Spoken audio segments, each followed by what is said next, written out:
Rome was born a land power. Its strength was on the battlefield, not on the waves, and yet, within a century, this republic built fleets, fought Carthage, crushed piracy, and turned the Mediterranean into Mare Nostrum, our sea. In this audiobook documentary, you'll discover how Rome mastered the seas, from desperate experiments with the Corvus to colossal battles to the creation of an imperial navy that fed and protected an empire. This audio documentary stands among many others in our Histories Edge collection on Rome, including The Rise of the Roman Army, The Roman Gods, All Roads Lead to Rome, The Fireproof City, and many, many more. Together, they form a growing library of immersive history, carefully researched and calmly narrated. So now, let us begin. Chapter 1. Rome, Before the Sea. When Rome first rose as a republic, it was a landlocked power with little experience on the open waters. The city stood along the Tiber River, some distance inland from the sea. The river gave it a link to the coast, but Rome's strength rested firmly on its infantry legions and disciplined citizen soldiers. For centuries, mastery of the Mediterranean belonged to older maritime powers, the Phoenicians, the Greeks, and above all Carthage. The Romans were builders, engineers, and warriors, but not sailors. Their earliest contact with naval affairs came through allies in southern Italy and Latin towns along the coast. From these allies, Rome could sometimes raise a few squadrons of small ships, but these were useful only for patrols and transport, not for facing the mighty fleets of Carthage, whose sailors had ruled the seas for generations. By the middle of the 3rd century BCE, this weakness at sea became a pressing problem. In 264 BCE, the First Punic War erupted. Its cause lay in the struggle for Sicily, a wealthy island that both Rome and Carthage desired. The Carthaginians, with centuries of seafaring tradition, assumed their navy would guarantee an easy victory. Rome, in contrast, had never fought a major naval battle. To most observers, the outcome seemed certain. The Romans could never match the Carthaginians at sea. But Rome's leaders refused to accept this disadvantage. According to Polybius, when a Carthaginian quinquereme warship ran aground, the Romans seized it. Shipwrights carefully studied the vessel and used it as a model. In a short span of time, they constructed entire squadrons of their own quinqueremes, building a fleet from scratch. Yet ships alone were not enough. Naval combat required training and experience, neither of which Rome possessed. Ancient writers describe how new sailors were drilled on land, seated in rows, practicing their strokes in unison before they ever touched the sea. It was a crash course in seamanship, discipline replacing tradition. Still, Rome knew it could not defeat Carthage by copying alone. To shift the balance, they turned to innovation. Their solution was the Corvus, a long boarding bridge fitted with an iron spike. In battle, the Corvus was dropped onto an enemy deck, locking the two ships together. Roman legionaries, now fighting as if on solid ground, stormed across the bridge and engaged in hand-to-hand combat. The Corvus was a radical invention. It was not elegant seamanship. It was brute pragmatism. Instead of competing with Carthage's generations of naval skill, Rome changed the rules of engagement to suit their own strengths. This single device would transform the first years of the war at sea, allowing Rome to claim victories they would never have managed by maneuver alone. Thus, by the opening years of the First Punic War, Rome, a city with no naval heritage, had begun to build a fleet, drill an inexperienced corps of sailors, and invent technologies that would change the course of Mediterranean history. The Mediterranean was no longer a Carthaginian lake. Rome was stepping onto the waters for the first time, and it would never leave them again. Chapter 2. Mylae, Ecnomus, and Aegates. Rome's first test at sea came in 260 BCE off the coast of Sicily, the Battle of Mylae. The Carthaginian fleet expected an easy victory. they outsailed the Romans at every turn, but the Romans carried their new invention, the corvus. As the fleets closed, boarding bridges slammed down. Carthaginian ships, built for ramming and speed, suddenly found themselves locked in place. Roman soldiers stormed across the bridges, turning sea combat into infantry combat. The result was decisive. For the first time in history, Rome defeated Carthage in a major naval battle. At Mylae, about 30 Carthaginian ships were captured, and the sea no longer seemed impossible for Rome. Yet victory was not secure. Over the next years, Rome suffered heavy losses to storms, losing entire fleets to the sea. But they rebuilt, again and again. Each disaster was met with determination. Rome's resolve to control the sea did not break. In the years following Mylae, Rome's struggle for mastery of the sea only grew more desperate. Victory had come once, but Carthage was not beaten. Storms and disasters destroyed Roman fleets again and again. In 255 BCE, as the Romans attempted to return from Africa with their victorious army, a massive storm scattered and wrecked nearly their entire fleet. Ancient writers counted hundreds of ships lost and tens of thousands of men drowned. For most states, such a disaster would have ended the war. For Rome, it was only another test. The Senate ordered new ships to be built. Timber was gathered from across Italy. Citizens were pressed into service. And within months, another fleet was launched. Though inexperienced at sea, Rome's political will and manpower gave it the ability to recover from losses that would have crushed any other power. Carthage might outsail them, but Rome could outbuild and outendure.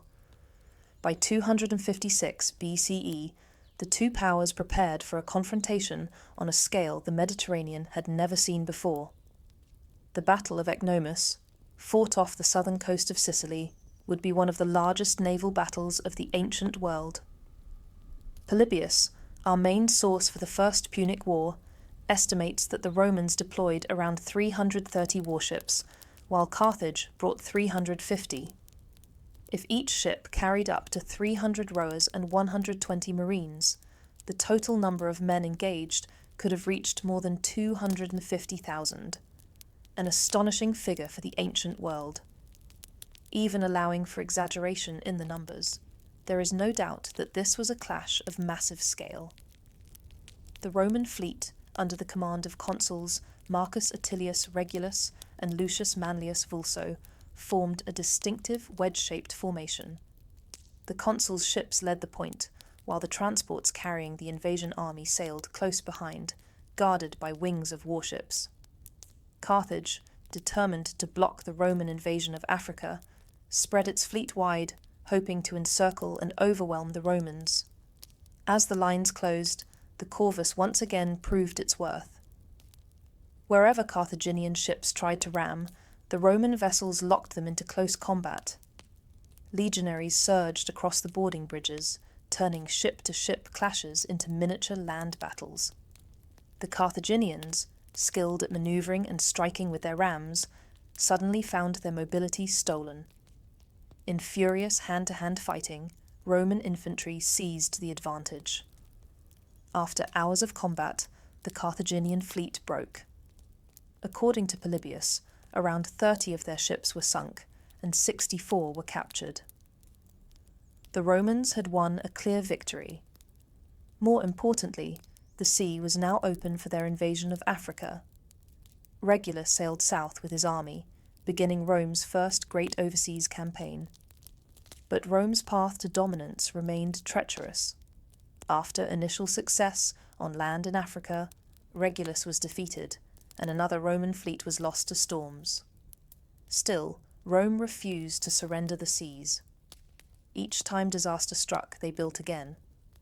This cycle of defeat and recovery defined the First Punic War, a brutal test of endurance, rather than a single decisive clash. The final act came in 241 BCE, after more than 20 years of war. Carthage, weakened and nearly bankrupt, assembled one last fleet to bring supplies to their forces in Sicily. The Romans, under the consul Gaius Lutatius Catulus, intercepted them off the Aegates Islands, west of Sicily. By now, Roman seamanship had improved dramatically.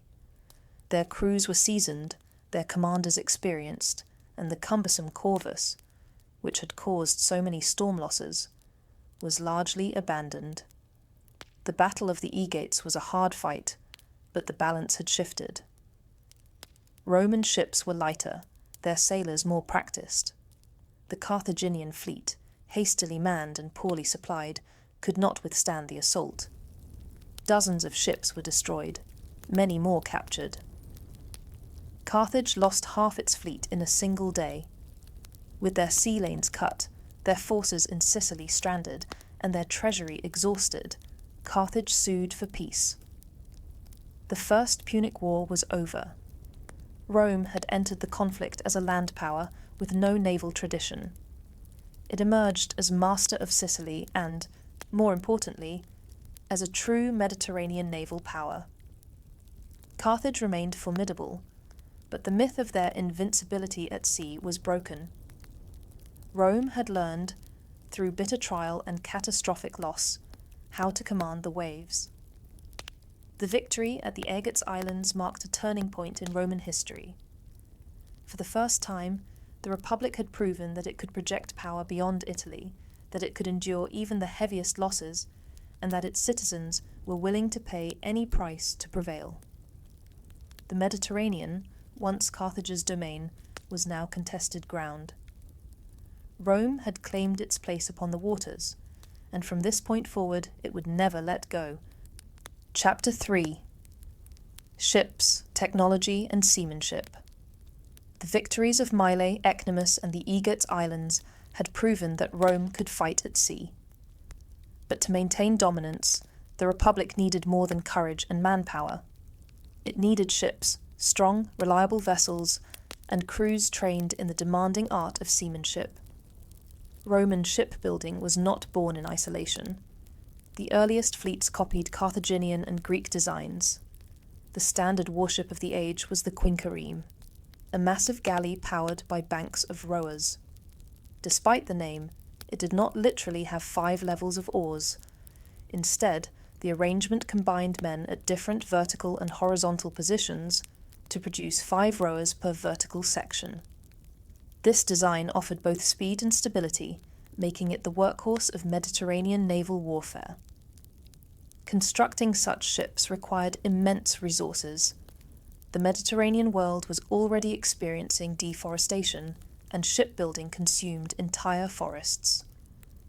Timber was gathered from Italy's hills, from Etruria, and from distant provinces as Rome expanded. Each quinquereme might require over 1,000 trees, as planks, ribs, and oars were shaped by skilled craftsmen. The process was accelerated by Rome's ability to mobilize vast numbers of workers. Where Carthage relied on professional shipyards and mercenary crews, Rome could conscript both labor and soldiers, giving it a deep pool of manpower. Technologically, Roman ships followed long-established Mediterranean methods. Hulls were built using mortise and tenon joints, small wooden tabs fitted into sockets and secured with pegs. This created strong, watertight seams, allowing hulls to endure long voyages. Archaeological discoveries, such as the wreck at Madrag de Giens, a Roman merchant ship from the 1st century BCE, confirm this technique. The ship's hull used thousands of such joints, creating remarkable strength and durability. Warships differed from merchantmen in design. A quinquereme was long and narrow, built for speed and maneuver. Its prow was reinforced with a bronze ram, intended to punch holes in enemy hulls. Merchant vessels, by contrast, were broader and heavier, designed to carry grain, wine, oil, and amphorae packed with goods from every corner of the empire. A large freighter could hold hundreds of tons of cargo, vital for feeding the population of Rome. Navigation at sea demanded a skill set very different from life on land. Roman commanders and sailors relied on experience and observation. There were no compasses. Instead, sailors steered by the stars, by the direction of prevailing winds, and by coastal landmarks. Most voyages hugged the shoreline whenever possible, anchoring at night or in sheltered bays. Deep-sea sailing was rare and risky, attempted mainly by experienced crews on long voyages, such as the grain fleets sailing directly from Alexandria to Italy. Life aboard a warship was harsh. Rowers worked in cramped, hot conditions, bound to their benches for hours at a time. Many were free citizens or allies pressed into service, though slaves were sometimes used in emergencies. Above deck, marines and sailors tended sails, prepared weapons, and endured the rocking of the sea. Supplies were limited, and fresh water quickly ran foul in the heat. For men raised on land, the sea was an alien environment, filled with danger and uncertainty. Despite these hardships, Rome adapted. By the late Republic, permanent naval bases ensured constant training and readiness. Harbours such as Ostia, near Rome, or Misenum in Campania, became hubs where fleets could be built, repaired, and supplied. Roman seamanship, once mocked by rivals, slowly matured into a tradition of its own. The technological backbone of Rome's navy was not innovation, but adaptation. They borrowed designs, copied proven methods, and relied on overwhelming manpower to make up for inexperience. Yet, through persistence, the Republic transformed itself into a maritime power. Ships that had once seemed foreign became as much a part of Rome's arsenal as the legionaries' shield and sword. By the end of the Punic Wars, Rome not only commanded fleets, but had also mastered the knowledge of shipbuilding and navigation. What began as an improvised crash course in the arts of the sea was becoming a permanent pillar of Roman power. Chapter 4: Grain, Harbours, and the Machine that Fed Rome. The Roman Republic, and later the Empire, could not survive without the sea. By the 2nd century BCE, the city of Rome had swollen to a population of hundreds of thousands. By the 1st century, it approached 1 million. Feeding such a vast urban mass was impossible without regular massive shipments of grain. The lifeline of Rome was maritime trade. Control of the seas was not just about military power, it was about survival. The system was known as the annona, the grain supply. Grain flowed into Rome from conquered provinces, above all from Sicily, North Africa, and Egypt. Sicily had been Rome's first overseas possession after the First Punic War. Its fertile fields were harnessed to supply the Republic. Later, when Rome seized control of Africa from Carthage, new lands opened, producing vast harvests. But it was the conquest of Egypt in 30 BCE, after the death of Cleopatra, that gave Rome its richest granary. The Nile Valley, with its predictable floods and immense fertility, became the single most important source of grain for the capital. These shipments were immense undertakings. The grain fleet from Alexandria alone may have carried hundreds of thousands of tons each year. Ancient sources speak of convoys of massive merchant ships, each capable of transporting thousands of sacks of grain. The largest vessels were remarkable feats of engineering, some reaching over 50 meters in length and carrying more than 1,000 tons of cargo. Their holds were packed with amphorae and sacks, carefully stacked to prevent shifting during the voyage. The journey from Egypt to Italy was long and hazardous. Ships sailed north along the coast, past Cyprus and Crete, or sometimes cut across the open sea directly towards Sicily. The voyage depended on favourable winds and could take weeks. Storms were constant threats. A single wreck could mean the loss of an entire year's harvest for thousands of Romans. Yet, despite the danger, the grain supply flowed with remarkable regularity. Rome's survival depended on it. At the heart of this system were the harbours that received the cargo. Rome itself sat upriver on the Tiber. and the river mouth at Ostia was too small and shallow for the largest merchantmen. Instead, ships unloaded at Ostia or anchored offshore, and goods were transferred onto smaller river barges. To secure the grain supply, emperors invested heavily in port facilities. The most ambitious was the harbour of Portus, begun by Emperor Claudius in the 1st century CE and expanded by Trajan. Claudius built a vast artificial basin north of Ostia, protected by massive breakwaters and marked by a lighthouse.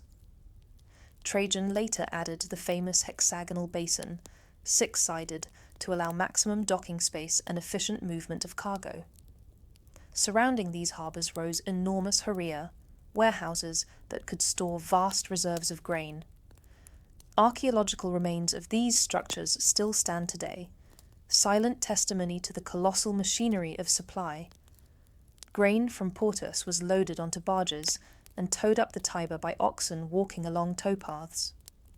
Finally, it reached the city itself, where it was distributed through markets or directly to citizens. Beginning in the late Republic and continuing under the Empire, Roman leaders provided grain doles, free or subsidized grain to the urban poor. By the time of Augustus, around 200,000 Romans were receiving this monthly ration. The state had institutionalized bread as a right of the people, binding the population of the city to the success of its maritime supply lines. This system required constant vigilance. Grain fleets were prime targets for pirates, storms, and enemy fleets. The loss of even a single convoy could spark food shortages and unrest. Emperors and magistrates took personal responsibility for ensuring that the Annona was secure. Grain ships were sometimes given naval escorts. Commanders of fleets and prefects of harbours became vital officials in the imperial system. The food supply was a matter of state security. In this way, the harbours and grain routes became as important as legions and fortresses. Rome's power rested not only on conquest, but on logistics. The ability to move grain safely across the Mediterranean and into the heart of the city was what allowed 1 million Romans to live in relative stability. The harbours of Ostia and Portus were not glamorous monuments like the Colosseum or aqueducts, but without them, the empire could not have endured. Thus, the sea that once represented weakness for Rome had become its lifeblood. Control of the waves meant control of bread, and control of bread meant control of the people. The machine that fed Rome was as decisive a weapon as any sword or shield. Chapter 5: Pirates and the 67 BCE crackdown. As Rome's dependence on the sea grew, so too did its vulnerability. Grain fleets and merchant convoys were lifelines for the city, but they also became tempting targets. By the 2nd and 1st centuries, piracy had reached crisis levels across the Mediterranean. The Republic that once feared Carthaginian triremes now faced a different threat: fast, elusive pirate ships that struck where Rome was weakest. Piracy itself was nothing new. Along the rugged coasts of Cilicia in southern Anatolia, on Crete, and in other rocky regions with few fertile fields but many hidden harbours, raiding had long been a way of life. What changed was scale. As the Hellenistic kingdoms weakened and Roman power spread unevenly, lawless gaps opened across the sea. Pirates exploited them ruthlessly. By the early 1st century, pirate fleets were operating in every corner of the Mediterranean. Ancient writers such as Appian and Plutarch describe them as bold and organised. They raided Italy's coasts, attacked towns in Greece and Asia Minor, and even disrupted trade routes to Spain. Most alarming of all, they targeted the grain fleets from Egypt and Africa. When these supplies failed to arrive, the city of Rome itself faced hunger. The pirates were more than petty raiders. They built bases on remote islands, fortified havens, and coordinated fleets of light, fast ships. Captives were ransomed, and some victims were sold into slavery. Roman officials, often corrupt or distracted by civil wars, proved unable to control the crisis. By the 70s, piracy had reached a scale where Rome's very survival seemed at stake. At last, the Senate acted. In 67 BCE, under pressure from the people who faced food shortages and soaring grain prices, they passed the Lex Gabinia. This extraordinary law granted the general Gnaeus Pompeius Magnus, Pompey the Great, unprecedented powers. For 3 years, he was given authority over the entire Mediterranean and up to 50 miles inland along its coasts. He was allocated a massive fleet and tens of thousands of men. In essence, the Senate placed the fate of Rome's sea lanes in the hands of one commander. Pompey's campaign was swift and methodical. He divided the Mediterranean into sectors, assigning commanders to clear each in sequence. He began in the west, driving pirates from the coasts of Spain and Gaul, then moved steadily eastward. By coordinating fleets and denying the pirates safe harbours, he compressed their power into Cilicia, their stronghold. Ancient accounts emphasize the speed of Pompey's success. Plutarch claims that within only 40 days the western Mediterranean was cleared, and within a few months the entire sea was safe. Though such numbers are almost certainly rhetorical exaggerations, they capture the sense of astonishment that contemporaries felt. Rome had faced a threat that seemed uncontrollable, and Pompey had subdued it with unprecedented efficiency.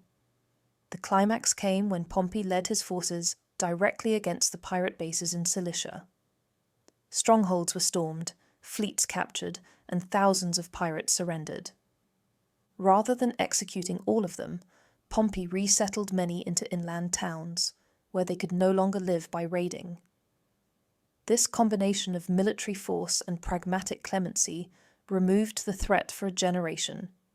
The campaign had enormous consequences. With the grain routes restored, food once again flowed into Rome, and popular unrest subsided. Pompey's prestige soared, setting him on a political trajectory that would make him one of the dominant figures of the late Republic. At the same time, the Senate's willingness to grant near-dictatorial powers to a single man revealed how fragile the Republic had become. Desperation at sea had reshaped politics on land. Piracy never disappeared entirely, but after 67 BCE, it was no longer the existential crisis it had been. For Rome, the lesson was clear. The sea had to be guarded as carefully as the frontiers. Grain, wealth, and power all flowed across the waters, and without secure sea lanes, the city could not stand. Pompey's campaign marked the moment when Rome acknowledged that naval security was not optional. It was the foundation of survival. Chapter 6: Actium and the Augustan Navy. The defeat of Carthage had given Rome control of the western Mediterranean, and Pompey's campaign against the pirates had secured the sea lanes. But the 1st century BCE was still a time of civil wars, and the Mediterranean once again became the stage for decisive battles. None was greater than the clash at Actium in 31 BCE, a battle that would end the Republic and lay the foundations of the Roman Empire. The rivalry that led to Actium was deeply personal. Octavian, the adopted heir of Julius Caesar, faced Marcus Antonius, Mark Antony, Caesar's former lieutenant and ally. Their conflict was not simply Roman politics. Antony's partnership with Cleopatra VII of Egypt added a powerful dimension. Egypt's fleets, wealth, and grain supply gave Antony resources unmatched by any single Roman rival. The Mediterranean was divided, and the outcome would decide the future of Rome. The confrontation came to a head off the western coast of Greece, at Actium. Antony and Cleopatra commanded a fleet of roughly 500 ships, many of them massive war galleys with reinforced hulls and tall decks. Octavian, advised by his brilliant Admiral Agrippa, deployed about 400 lighter, more maneuverable vessels. On the 2nd of September, 31 BCE, the two sides met. Agrippa's strategy was patient. Rather than rushing to engage the heavier ships of Antony, he used his smaller, faster vessels to harass and encircle. Cleopatra's squadron, positioned at the rear, eventually broke away, sailing for Egypt. Antony followed, abandoning much of his fleet. Leaderless, the remaining ships fell into confusion and were overwhelmed. The result was a decisive victory for Octavian. Actium was not only a military triumph, but a political turning point. With Antony and Cleopatra defeated, Octavian emerged as the uncontested master of Rome. Within a few years, he assumed the title Augustus, the first Roman emperor. From this moment on, control of the Mediterranean was the foundation of imperial power. Augustus understood this better than any of his predecessors. He reorganized Rome's naval forces into permanent, professional fleets, a dramatic shift from the ad hoc armadas of the Republic. The two principal bases were established at Misenum in the Bay of Naples and Ravenna on the Adriatic. These fleets, the Classis Misenensis and the Classis Ravennas, became the backbone of Roman sea power. From these bases, squadrons patrolled trade routes, escorted grain convoys, and maintained order. Provincial fleets were also created in key regions: the Classis Alexandrina in Egypt to safeguard the Nile grain, the Classis Britannica to control the Channel, and others along the Rhine and Danube rivers. For the first time in history, the entire Mediterranean was placed under the steady watch of a single power. The Romans called it Mare Nostrum. Our sea. Life in the imperial navy was very different from that of the legions. Sailors and marines were recruited from across the empire, often from coastal provinces with seafaring traditions. Service was long, 26 years under Augustus's regulations, and while it carried less prestige than the legions, it offered stability, pay, and eventual citizenship. Technologically, the fleets evolved. The heavy quinqueremes of the Punic Wars gave way to lighter Liburnian galleys, originally adopted from Illyrian pirates.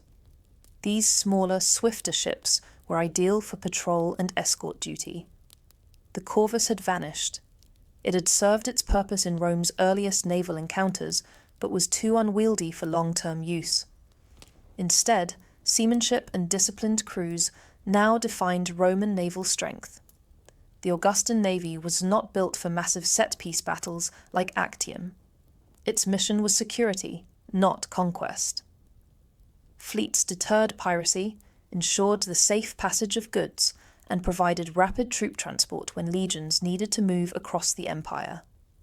In this way, Rome's dominance of the sea became a constant, unseen presence, less dramatic than land battles, but no less essential to imperial survival. The victory at Actium and the reforms of Augustus transformed Rome's relationship with the sea. What had once been a vulnerability was now a permanent strength. The Mediterranean, for centuries contested by Phoenicians, Greeks, and Carthaginians, was now firmly in Roman hands.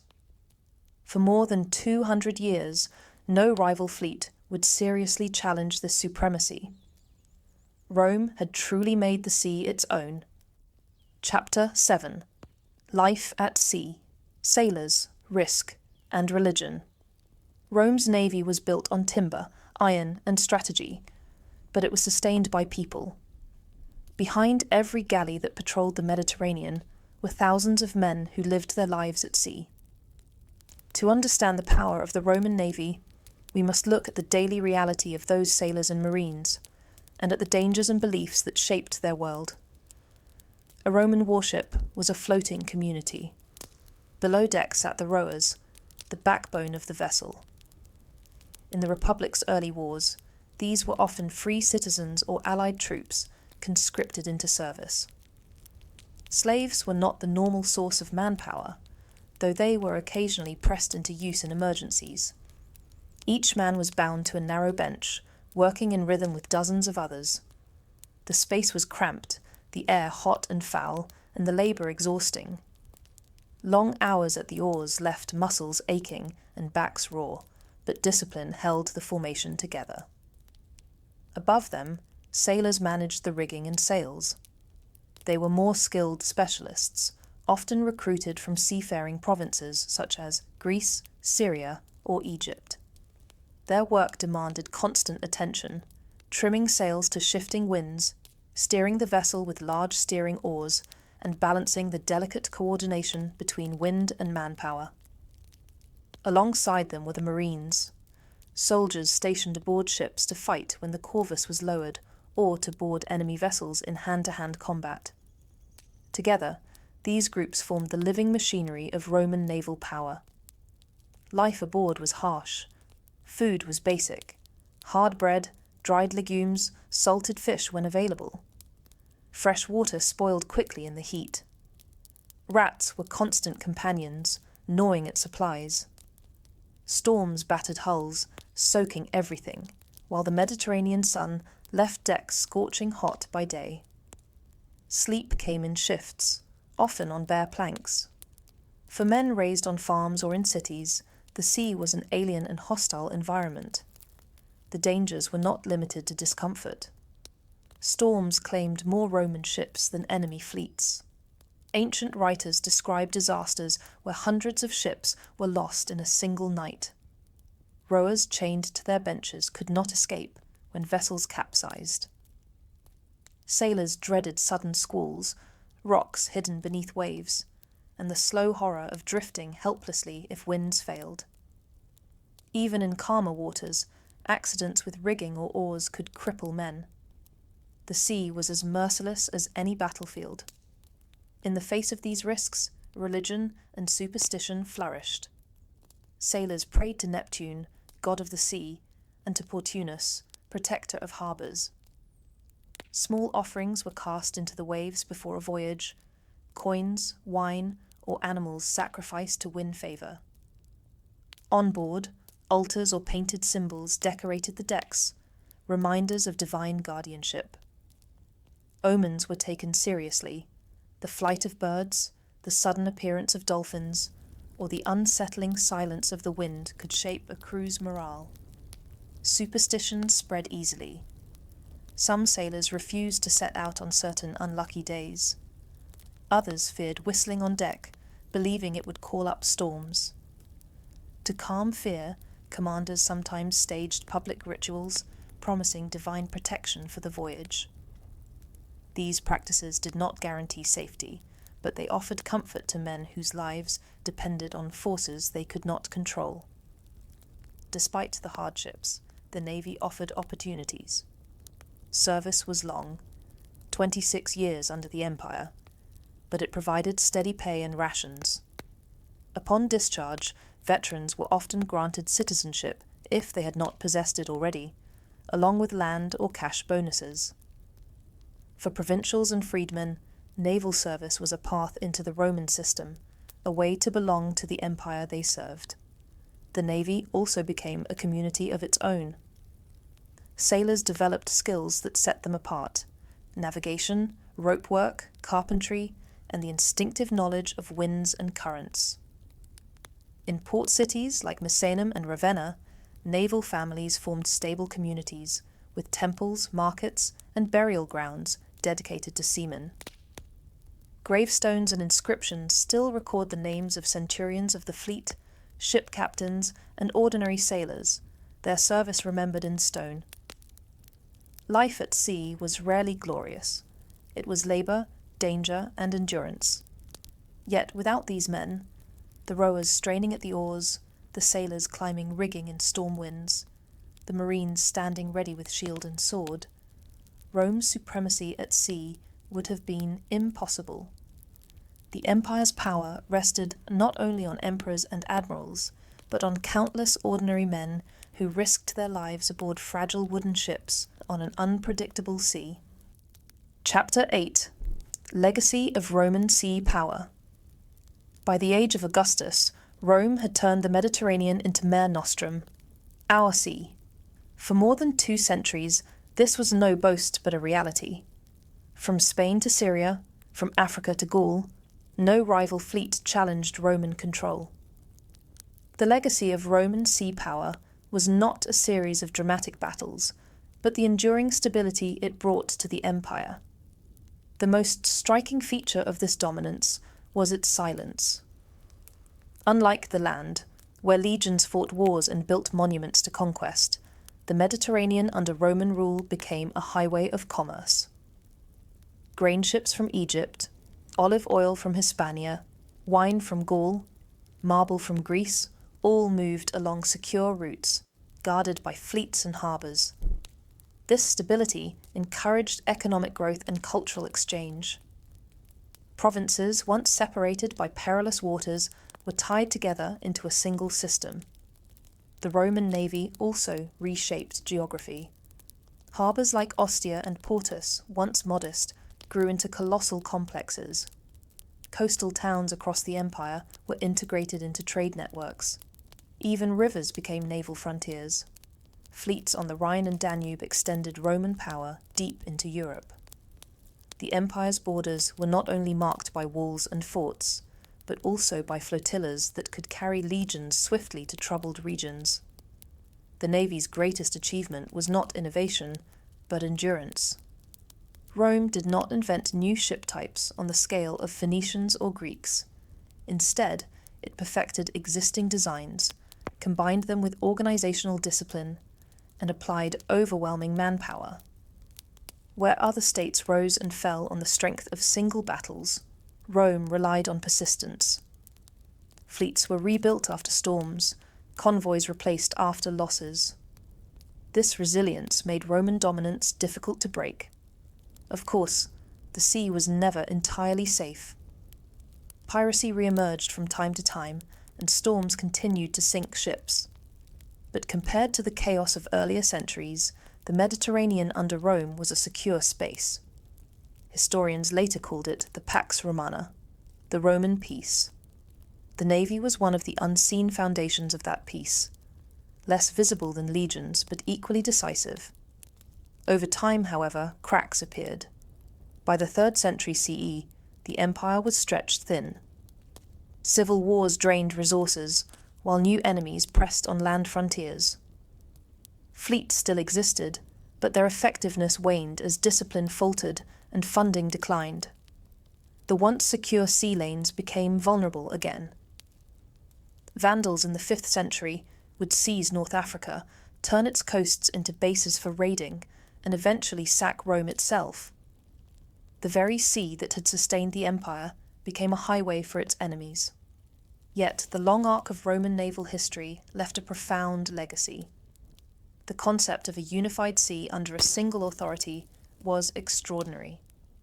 For centuries after Rome's fall, rulers dreamed of restoring such control. Byzantium, Venice, and later European empires all measured themselves against the Roman example.